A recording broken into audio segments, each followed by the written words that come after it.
આગામી દિવસોમાં કોઈ પાર્ટી સાથે જોડાવું કે પછી ખેડૂતો માટે અલગ જ રણનીતિ તૈયાર કરીને અલગ રીતે મોરચો ખોલવો, ખરેખર ખેડૂતો માટે શું કરવું જોઈએ, ખેડૂતોના પડતર પ્રશ્નનું નિરાકરણ કેવી રીતે લાવી શકાય, 11 એવી મોટી સભાઓ થશે ખેડૂતોની.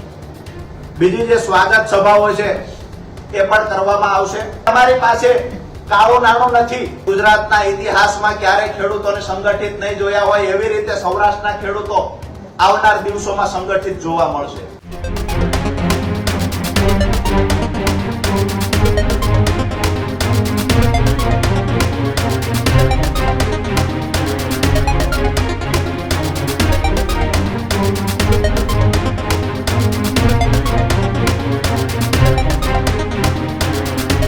તો આમ આદમી પાર્ટીમાંથી નીકળ્યા બાદ સતત બીજી વખત અમદાવાદની અંદર રાજુ કરપડાએ આજે પત્રકાર પરિષદ યોજી અને પત્રકાર પરિષદમાં ગોપાલ ઇટાલિયા પર ગંભીર આક્ષેપ લગાવ્યા. મારી છબીને ખરડવાનો પ્રયાસ થઈ રહ્યો હોવાનો દાવો કરપડા કરતા જોવા મળી રહ્યા છે. ગોપાલ ઇટાલિયા મારી છબીને ખરડી રહ્યા છે.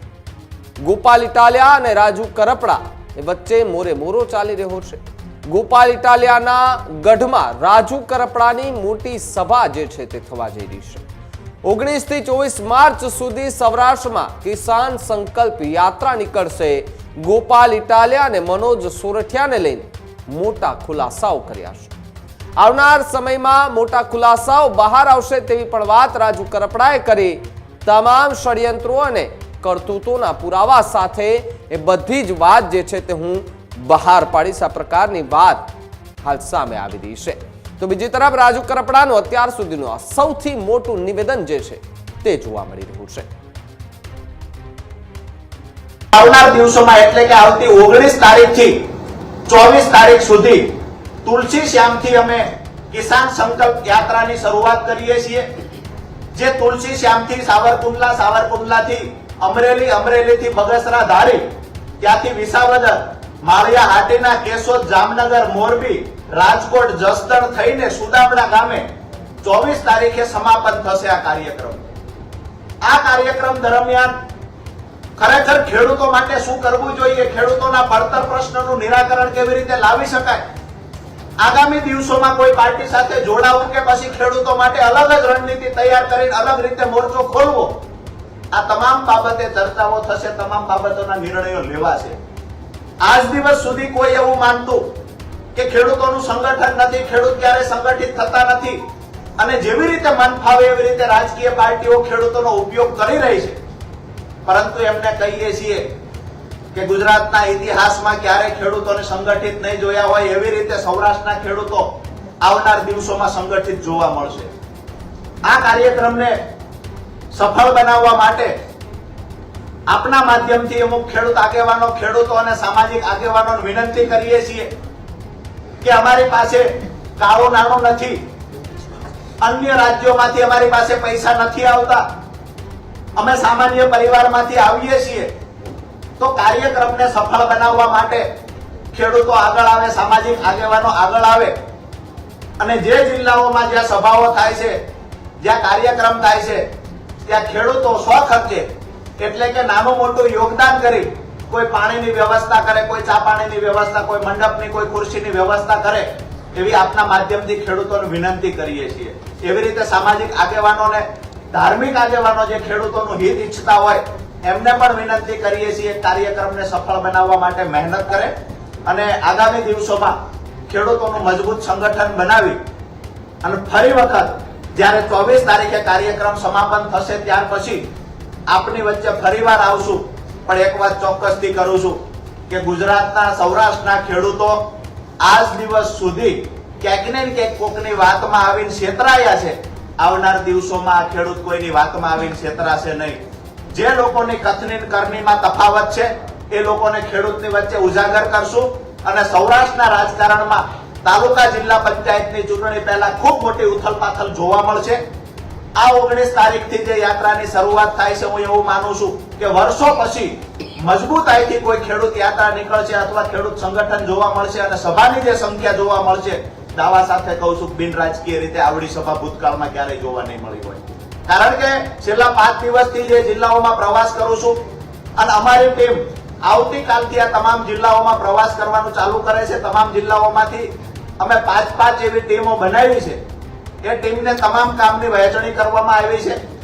આ કોઈ સામાજિક આંદોલન નથી, આ કોઈ રાજકીય આંદોલન નથી, આ કોઈ રાજકીય સભા નથી, રાજકીય રેલી નથી.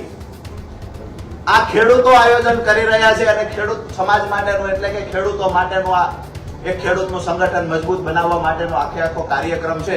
એને સફળ બનાવવા માટે ખેડૂતો આગળ આવશે.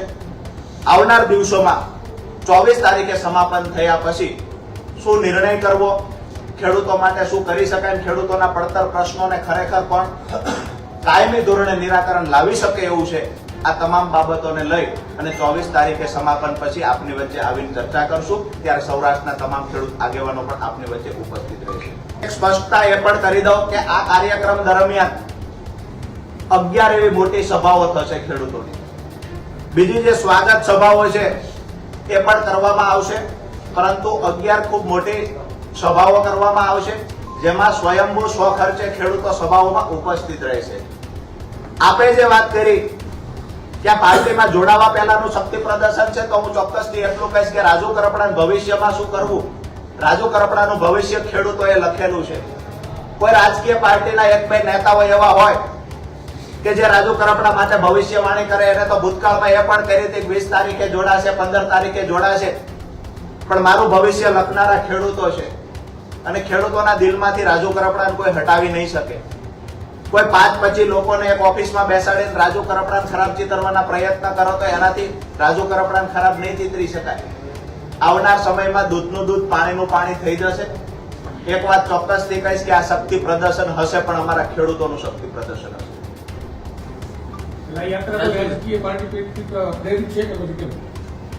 ચોક્કસથી આ યાત્રા જ્યારે ખેડૂત સંગઠિત થતો હોય છે અને બિન રાજકીય રીતે જ્યારે ખેડૂતોનું આયોજન થાય ત્યારે જે પાર્ટી છોડીને આવ્યા છીએ એ આક્ષેપ કરશે કે ફલાણી પાર્ટી પ્રેરિત છે, ફલાણી પાર્ટી પ્રેરિત છે, તો એ મિત્રોને પણ કહીએ છીએ કે અમારા ખેડૂતો કોણ કોણ આ ખર્ચ ઉઠાવે છે એનું લિસ્ટ જોતું હશે તેનું લિસ્ટ પણ મળશે.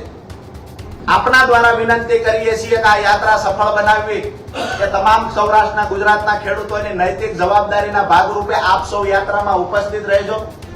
રાજુ કરપડા ઉપર 8 વર્ષ ખેડૂતો માટે લડ્યા પછી પણ 5 વર્ષ આમ આદમી પાર્ટી માટે કામ કર્યા પછી પણ રાજુ કરપડાને ખરાબ ચિતરવા માટે ચોક્કસ પાર્ટીના અમુક લોકો કામ કરી રહ્યા છે. એની સામે રાજુ કરપડાની આબરૂ સાચવી રાખવી ખેડૂતોના હાથમાં છે. મને ભરોસો છે કે આવનાર સમયમાં સૌરાષ્ટ્રના ખેડૂતો યાત્રાને સફળ બનાવી અને આમ આદમી પાર્ટીના અમુક લોકો જે મને બદનામ કરવાની કોશિશ કરે છે એના ગાલ પર તમાચો મારવાનું કામ સૌરાષ્ટ્રના ખેડૂતો તમારા તમામ નિવેદનોની અંદર ગોપાલ ઇટાલિયા ટાર્ગેટ કેમ હોય છે? આમ આદમી પાર્ટીમાં ગોપાલ ઇટાલિયા સર્વે સર્વા એ વાતની પણ સ્પષ્ટતા કરી દઉં કે આમ આદમી પાર્ટી હું છોડીને આવ્યો છું. આમ આદમી પાર્ટીમાં મને નુકસાન કરવા માટે, મને બદનામ કરવા માટે, મને જેલમાં વધારે સમય રાખવા માટે કોઈએ કામ કર્યું હશે તો હું ચોક્કસ એ વ્યક્તિનું નામ વારંવાર લઉં છું. પણ મને એવું લાગે છે કે વાત મેં અગાઉ પણ કરી ચૂક્યો છું, એ વાતને વારંવાર રિપીટ ન કરવી જોઈએ. પણ જે મળદ મુસાળાની વાતો થઈ છે, જે 56ની છાતીની વાતો થઈ છે, જે રાજુ કરપડા જેને ડરપોક બતાવવાની કોશિશ થાય છે, રાજુ કરપડા આમ આદમી પાર્ટીમાં આવ્યા પછી જેને જેલના ડરથી ભાગી જવાની વાતો થઈ રહી છે, એ લોકોને કહીએ છીએ કે રાજુ કરપડા આમ આદમી પાર્ટીમાં આવ્યા પછી મેં ખેડૂતો માટે થઈ, આમ આદમી પાર્ટી માટે થઈ, મારા ઉપર 4 કેસ થવા દીધા છે. ગોપાલભાઈ પર કેમ એક જ કેસ છે? મનોજ ચોરઠિયા 10 વર્ષથી છે, કેમ એક પણ કેસ નથી? ક્યાંક ને ક્યાંક મને બદનામ કરવા માટે માત્ર ગોપાલભાઈ ઇટાલિયા કામ કરે છે, તો સ્વાભાવિક છે મારો જવાબ ગોપાલભાઈ ઇટાલિયાને હશે. અન્ય નેતાઓએ રાજુ કરપડાની વેદનાને સમજી છે, અન્ય નેતાઓ રાજુ કરપડા પાર્ટીમાંથી ગયા એનાથી દુઃખ છે એમને, તો એ લોકો વિશે હું નથી બોલતો. પણ હું જેના કારણે ગયો છું, ખરેખર ગુજરાતના ખેડૂતોને કોઈ ગુમરાહ કરવાના પ્રયત્ન કરે છે તો સ્વાભાવિક છે કે વ્યક્તિનું નામ લઈશ.